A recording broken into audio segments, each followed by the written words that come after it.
ಮನೋಜ್ ಮನೋಜ್ ಮನೋಜ್ ಮನೋಜ್ ಬೇಗ ಬನ್ನಿ. ಏನ್ರ ಎವಿಡೆ? ಯೋ ನೀವ್ ಬನ್ನಿ.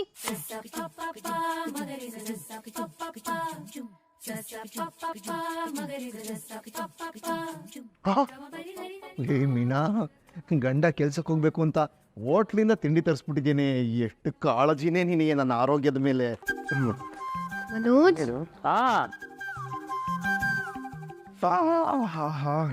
ಮಸಾಲ ದೋಸೆ.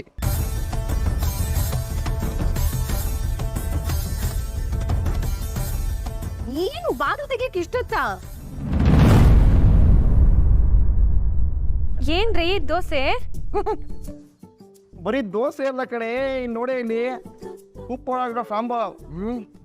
ಆಹಾ, ಕೊತ್ತಂಬರಿ ಖಾರ ಇರೋ ಚಟ್ನಿ. ಆಹಾ, ಸಾಕಾಗಿದೆ ಕಣೆ. ಥ್ಯಾಂಕ್ಸ್ ಕಣೆ ಮೀನಾ. ರೀ ಇದನ್ನ ನಾನೆಲ್ಲ ತರಿಸಿದ್ದು. ಇದು ಏನ್ ರೋಹಿಣಿ ಇದು? ಏನೋ ಸರ್ಪ್ರೈಸ್ ಅಂದೆ. ಇವನ್ ತಿನ್ನೋದನ್ನ ನೋಡೋದಾ ಸರ್ಪ್ರೈಸ್ ಅಂದ್ರೆ? ಯಾಕೆ ಅರ್ಧಕ್ಕೆ ನಿಲ್ಲಿಸ್ಬಿಟ್ಟೆ? ಓಮ್ಮ, ಯಾರು ತರಿಸಿದ್ದನ್ನ? ಅದು ರೋಹಿಣಿಯವರೇ ಇರ್ಬೇಕು ಅಲ್ಲ, ರೋಹಿಣಿನೇ ತಂದಿದ್ದು. ಅಲ್ರಿ ಸೂರ್ಯ ಅವರೇ, ನಾನು ನನ್ ಗಂಡ ಆಸೆ ಪಡ್ತಿದ್ದಾರೆ ಅಂತ ತಂದ್ರೆ ಯಾರನ್ ಕೇಳ್ರಿ ತಿಂತಾ ಇದ್ದೀರಾ ನೀವು? ಎಲ್ಲ ಪೋಡ್ರಮ್ಮ, ಹೊಟ್ಟೆ ಹಸ್ದಿತ್ತು, ದೋಸೆ ಕಾಯ್ತಾ ಇತ್ತು. ಏನೋ ತಿನ್ಬಿಟ್ಟೆ, ಓಲಿ ಬಿಟ್ಬಿಡಿ. ಏನ ಬಿಡದಲೆ? ದುಡ್ಡು ನಮ್ದು, ಫುಡ್ ಮಾತ್ರ ನಿಂದ. ಗೊತ್ತಿಲ್ದಲೆ ತಿಂತಿದ್ದೀನಿ ಅಂತ ಹೇಳ್ತಿದಾರಲ್ಲ, ಬಿಡಿ. ಏನಾಯ್ತಪ್ಪ ಮತ್ತೆ? ನೋಡಿಯಪ್ಪ, ರೋಹಿಣಿ ನನಗೋಸ್ಕರ ಮಸಾಲೆ ದೋಸೆ ತಗೊಬಂದಿದ್ರೆ ಕೇಳ್ದೆ ತಿಂತಾ ಇದ್ದಾನೆ. ಅವ್ರಿಗೆ ಗೊತ್ತಾಗ್ಲಿಲ್ಲ ಮಾವ, ನಾನು ಹೊರಗಿದ್ದೆ. ನಾನೇ ತರ್ಸಿದ್ದೀನಿ ಅಂತ. ಹೂಕಾನ ಹೇಳೆ, ಈ ಮನೇಲಿ ಏನಾದ್ರೂ ತರ್ಸೋದಕ್ಕೆ ನಿನ್ನ ಹತ್ರ ಮಾತ್ರ ದುಡ್ಡಿರೋದು ನೋಡು. ರುಂಗಾತಕರು ಎಲ್ರು ನೆಮ್ಮದಿನೋ ಚಟ್ನಿ ಸಾಂಬಾರಲ್ಲಿ ಹತ್ಕೊಂಡು ತಿಂತಾ ಇರೋದು. ನೋಡಮ್ಮ, ಇಷ್ಟು ಹೇಳಿದ್ರು ನುಂಗ್ತಾನೆ ಇದ್ದಾನೆ. ಛೇಚಿ, ಏನಪ್ಪ ಇಷ್ಟು ಹೇಳಿದ್ಮೇಲೆ ಮರ್ಯಾದೆ ಬೇಡವಾ ಜನಕ್ಕೆ?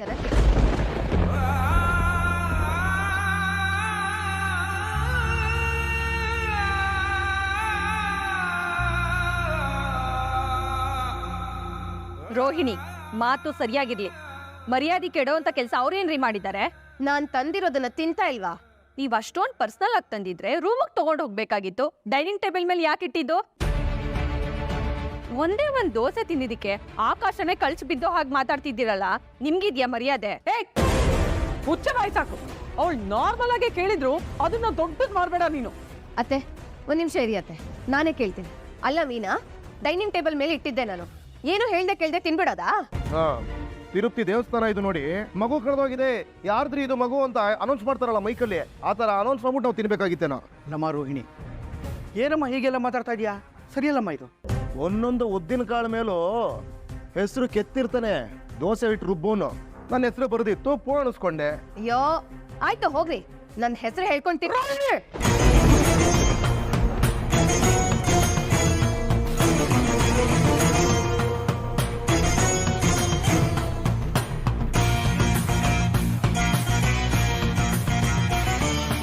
ಯಾಕ್ರಿ ಯಾಕೆ ಅನ್ಕಿರ್ಸ್ಕೋತೀರ? ಅಲ್ಲ ಅವ್ಳು ಏನ್ ಕೇಳಬಾರ್ದು ಕೇಳಿದ್ರು?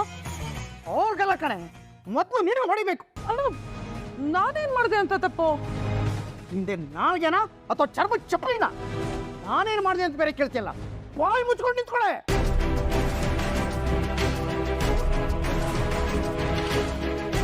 ಏನಮ್ಮ ನೀನು ಅಂದಿದ್ದು? ಒಂದು ದಿವಸ ನೀನು ತರಿಸಿದ ದೋಸೆನ ಅದು ಗೊತ್ತಿಲ್ಲದೆ ತಿಂದಿದ್ದಕ್ಕೆ ನನ್ನ ಹೆಸರು ಹೇಳ್ಕೊಂಡು ತಿನ್ಲಿ ಅಂತ ನೀನು ಹೇಳ್ತಾ ಇದ್ದಿದ್ದು? ಹಾಲು ಕೊಡೋ ಹಸು, ಫಸಲು ಕೊಡೋ ಭೂಮಿ ಯಾವತ್ತು ಇದು ನಾನು ಕೊಟ್ಟಿದ್ದು ಅಂತ ಹೇಳ್ಕೊಡಲ್ಲ ತಾಯಿ. ಟಿ.ವಿ. ಜಿಯವರು ಎಂಥ ಮಾತು ಹೇಳಿದಾರೆ ಗೊತ್ತಾ? ಅಕ್ಕಿಯೊಳಗೆ ಅನ್ನವನ್ನು ಮೊದಲಾರು ಕಂಡವರು, ಅಕ್ಕರಾದ ಬರಕ್ಕೆ ಮೊದಲಿಗನಾರು ಅಂತಾರೆ. ಅಷ್ಟೆಲ್ಲ ಬಿಡಿ, ಪ್ರತಿದಿನ ರಟ್ಟೆ ಸೊಂಟ ಮುರಿದು ನಿಮ್ಗೆಲ್ಲ ಅಡುಗೆ ಮಾಡಿ ಹಾಕ್ತಾಳಲ್ಲ, ನೀವೆಲ್ಲ ಮೀನಿನ ಹೆಸರು ಹೇಳ್ಕೊಂಡು ಊಟ ಮಾಡ್ತಾ ಇದ್ದೀರಾ? ಅಷ್ಟೊಂದು ಮರ್ಯಾದಸ್ಥರು ಅಲ್ಲ ಮಾವ ಅವರೆಲ್ಲ, ಬಿಡಿ. ಮೀನಾ, ನನ್ ಮರ್ಯಾದೆ ಬಗ್ಗೆ ಮಾತಾಡ್ಬೇಡಿ ನೀವು. ನೀವ್ ನನ್ ಗಂಡನ್ ಮರ್ಯಾದೆ ಬಗ್ಗೆ ಮಾತಾಡಿದ ತಕ್ಷಣ ಕಪಾಳು ಹೊಡಿದೆ ನಿಂತಿದ್ದೀನಲ್ಲ, ಅದು ನಿಮ್ಮ ಅದೃಷ್ಟ. ಏಯ್ ಹುಡುಗಿ, ಏನ್ ಹೊಡೆಯೋದ್ ನೀನು? ಬಾ ಬಾ ನೋಡೇ ಬರ್ತೀನಿ. ಏನೋ ಜಾಸ್ತಿ ಎಗರಾಡ್ತಾ ಇದೆಯಾ? ಸೈಲೆಂಟಾಗಿ ಸೈಡಲ್ಲಿ ನಿಂತ್ಕೋ. ಇನ್ನೊಂದು 5 ನಿಮಿಷ ಕಾದಿದ್ರೆ ಒಳ್ಳೆ ಉಪ್ಪಿಟ್ಟು ಮಾಡಿ ಬಡಿತಾಳೆ. ಅದು ನೋಡಿ ಆಯ್ತಾ? ಲೇಡೀಸ್ ಮಾತಾಡ್ಬೇಕಾದ್ರೆ ನಿಂದೇನು? ಸುಮ್ಮನೆ ಸೆಂಟ್ರಲ್ ಬಂದರೆ ಸೆಂಟರ್ ಅಂತ ಕರೀತಾರೆ, ಅರ್ಥ ಆಯ್ತಾ? ಅರ್ಥ ಆದರೆ ಸುಮ್ಮನೆ ತೆಪ್ಪಗೆ ನಿಂತ್ಕೋ. ಇಲ್ಲ ಆಮೇಲೆ ನಿನ್ನ ದೋಸೆನೇ ತಿಂದು ನಿನಗೆ ಹೊಡೆದೆ ಅನ್ನೋ ಕೆಟ್ಟ ಹೆಸರು ಬಂದ್ಬಿಡತ್ತೆ. ಹಂಗೆ ಮಾಡ್ಕೋಬೇಡ, ಅರ್ಥ ಆಯ್ತಾ?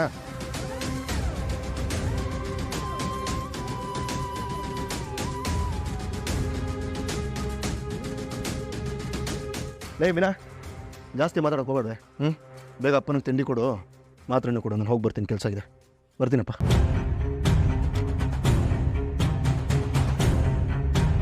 ಅಲ್ಲಮ್ಮ ರೋಹಿಣಿ, ಇಷ್ಟು ದಿವಸ ಆ ಮೀನಾ ಹಗಲು ರಾತ್ರಿ ನಿಮಗೆಲ್ಲ ಬೇಯಿಸಿ ಹಾಕಿದ್ಲಲ್ಲ, ಒಂದು ದಿವಸ ಹೀಗೆಲ್ಲ ಮಾತಾಡೋದೇನಮ್ಮ? ಇದು ಮನೆ ಕಣೆ ತಾಯಿ. ಈ ಮನೇಲಿರೋ ನಾವೆಲ್ಲರೂ ಒಂದೇ ಅಂತ ಅಂದ್ಕೊಂಡವನು ನಾನು ನಿಮ್ಮ ಅತ್ತೆ ಥರ ಅಲ್ಲ. ಒಂದು ಕಣಕ್ಕೆ ಸುಣ್ಣ, ಇನ್ನೊಂದು ಕಡೆಗೆ ಬೆಣ್ಣೆ ಅಂತ ಹಂಚ್ಕೊಂಡು ತಿಂದು ಬದುಕಿದಂಥ ಜನ ನಾವು. ಹೆಣ್ಣು ಅನ್ನಪೂರ್ಣೇಶ್ವರಿ ತಾಯಿ, ಅನ್ನಪೂರ್ಣೇಶ್ವರಿ. ಒಬ್ರಿಗೆ ಅನ್ನ ಹಾಕಿದ್ದಕ್ಕೆ ಸಂತೋಷ ಪಡಬೇಕೆ ಹೊರತು ಸಂತ ಪಡಬಾರ್ದು. ಅವತ್ತು ನಿಮ್ ಮಗ ಸಪರೇಟ್ ಆಗಿ ಅವ್ನ ಹೆಂಡತಿಗೆ ಮಾತ್ರ ತಂದ್ಕೊಡ್ಲಿಲ್ವಾ? ಅವಾಗೇನು ಹೇಳಿಲ್ಲ ನೀವು? ಏಕೆ? ಅದಕ್ಕೂ ನೀವೇ ಕಾರಣ. ಅವಳ ಕೈಲಿ ದುಡಿಸ್ಕೊಂಡು ಅವಳಿಗೆ ಹೇಗಿದೆಯಾ, ಏನ್ ತಿಂಚ ಅಂತ ಒಂದು ಚೂರು ವಿಚಾರಿಸ್ಕೊಳ್ದೇ ಇದ್ದಿದ್ದು ಅವಳ ಗಂಡಂಗೆ ಗೊತ್ತಾಯ್ತು. ಅದಕ್ಕೆ ಹಾಗೆ ಮಾಡ್ದ. ಏಯ್, ಮನೆ ಅಂದ್ರೆ ಜೋಳದ ತೆನೆ ತರ ಕಣೆ. ಜೋಳದ ಕಾಳುಗಳ ಹಾಗೆ ಒಟ್ಟಾಗಿರ್ಬೇಕು. ಅದನ್ನ ಬಾಂಡ್ಲಿ ಹಾಕಿ ಪಾಪ್ಕಾರ್ನ್ ತರ ಎಗರಾಡಿಸ್ಬಿಡ್ತಿಯಲ್ಲೇ. ಹೆಸರು ಗತ್ತೆ ನೀನು. ರೋಹಿಣಿ, ನೀನು ಹಿರಿಮಗನ ಹೆಂಡತಿ ಕಣಮ್ಮ. ಇಡೀ ಮನೆಗೆ ತಾಯಿ ಇದ್ದಾಗೆ ನೀನು. ಸಾರಿ, ನಿನ್ನ ಬಾಯಲ್ಲಿ ಇಂಥ ಮಾತುಗಳನ್ನ ನಾನು ನಿರೀಕ್ಷೆ ಮಾಡಿರಲಿಲ್ಲ ತಾಯಿ. ತಪ್ಪಾಯ್ತು ಮಾವ. ಮನೋಜ್ ಅವರು ರಾತ್ರಿ ಎಲ್ಲ ಏನೋ ಕನವರಿಸ್ತಾ ಇದ್ರು. ಅವ್ರು ಆಸೆ ಪಟ್ರಲ್ಲ ಅಂತ ನಾನು ಮಸಾಲೆ ದೋಸೆ ತಂದಿದ್ದೆ. ಅದನ್ನ ಅವ್ರು ತಿಂದಿದ್ದಕ್ಕೆ ನನಗೆ ಸಾರಿ ಹೇಳಿ ಅನ್ನೋದು ನನ್ನ ಮಾತಿನ ಉದ್ದೇಶ ಆಗಿರಲಮ್ಮ. ಆದರೂ ಬಿಡಿ, ಯಾಕೋ ಇತ್ತೀಚೆಗೆ ಮನಸ್ಸು ತುಂಬ ಬೇಜಾರಾಗುವಂಥ ಘಟನೆಗಳೇ ನಡೀತಾ ಇದೆ. ಹೋಗಿ ನಿಮ್ಮ ಕೆಲಸ ನೋಡ್ಕೋಗಿ ನೋಡಿ. ಯಪ್ಪ, ಒಂದ್ ದೋಸೆಗೋಸ್ಕರ ಇಷ್ಟೆಲ್ಲ ಡ್ರಾಮಾ ಮಾಡ್ತೀರಾ? ಸರಿ ಬಿಡಿ, ಎಲ್ಲರಿಗೋಸ್ಕರ ತಿಂಡಿ ನಾನೇ ಆರ್ಡರ್ ಮಾಡ್ತೀರಿ, ಎಲ್ಲರೂ ತಿನ್ನೋಣ. ನೀನ್ ಯಾಕಮ್ಮ ಆರ್ಡರ್ ಮಾಡ್ತೀಯಾ? ಇದಾಳಲ್ಲ ಅವಳು ಮಾಡ್ತಾಳೆ ಬಿಡು. ಮಹಿಳಾ ಕುಲದ ಕುಲತಿಲಕ ಅಂತ ನಿನ್ನ ಮಗ ನಿನ್ನ ಕರೆದ. ಅಲ್ಲ ಕಣೆ, ನೀನು ಮಾನವ ಜನಾಂಗಕ್ಕೆ ಕುಲ ತಿಕ್ಕಲಿ, ಮಹಾ ತಿಕ್ಕಲಿ. ನಾಚಿಕೆ ಆಗಲ್ವ ನಿನ್ನ ಜನ್ಮಕ್ಕೆ? ಬರೀ ಕೆಟ್ಟದ ಹೇಳ್ಕೊಡ್ತೀಯಲ್ಲ. ಛೇ, ಹೋಗಿ ನಿಮ್ಮ ಕೆಲಸ ನೋಡ್ಕೊಳ್ಳಿ. ನೋಡಿ,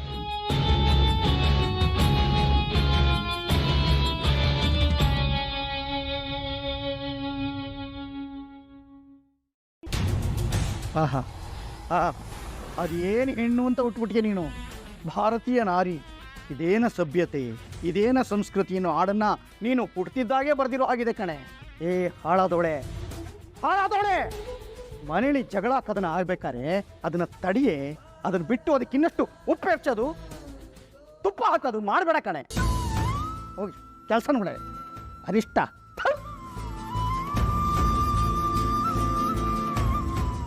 ಮಾತು ಶುರು ಮಾಡಿದ್ಯಾರು? ಜಗಳ ಹೋಗಿದ್ದೆ ಎಲ್ಲಿಗೂ? ಅಲ್ಲ, ಎಲ್ರನ್ನೂ ಬಿಟ್ಟು ನನ್ನ ಯಾಕೆ ಬೈದ್ರಿ ಇವರು? ನಾನೇನ್ ಮಾಡಿದೆ ಅಂತ?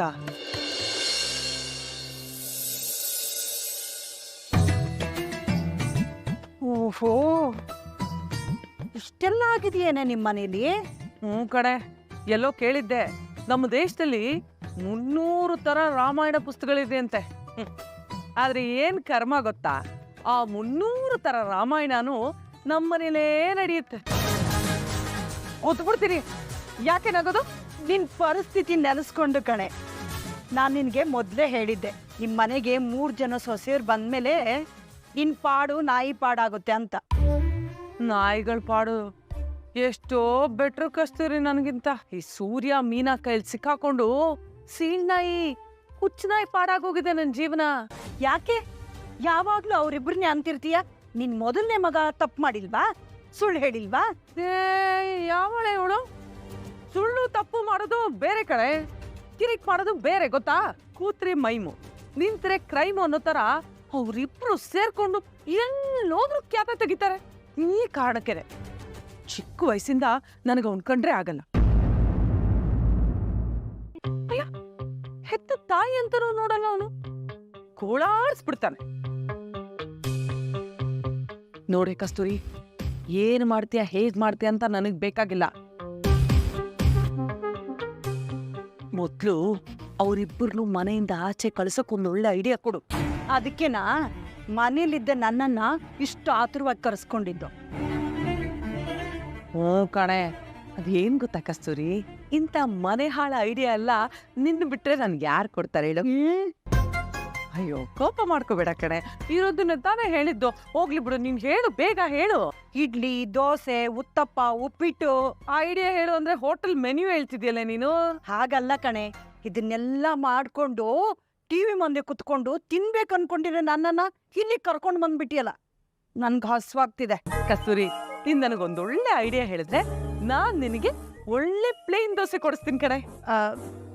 ಆದ್ರೆ ನಿಮ್ಮನೆ ಪ್ಲೇನ್ ದೋಸೆ ಬೇಡ ನನಗೆ. ಹೋಟ್ಲಿಗೆ ಕರ್ಕೊಂಡೋಗಿ ಕೊಡ್ಸಿದ್ರೆ ಏನಾದರೂ ಐಡಿಯಾ ಹೇಳ್ತೀನಿ. ಆಯ್ತಮ್ಮ, ಆಯ್ತು, ನೋಡಿ ಬಾ. 2 ಪ್ಲೇಟ್ ರವೆ ಇಡ್ಲಿ, ಮೊಸೊಡೆ, ಸ್ಟ್ರಾಂಗ್ ಕಾಫಿ ಅಷ್ಟೇ ಸರ್?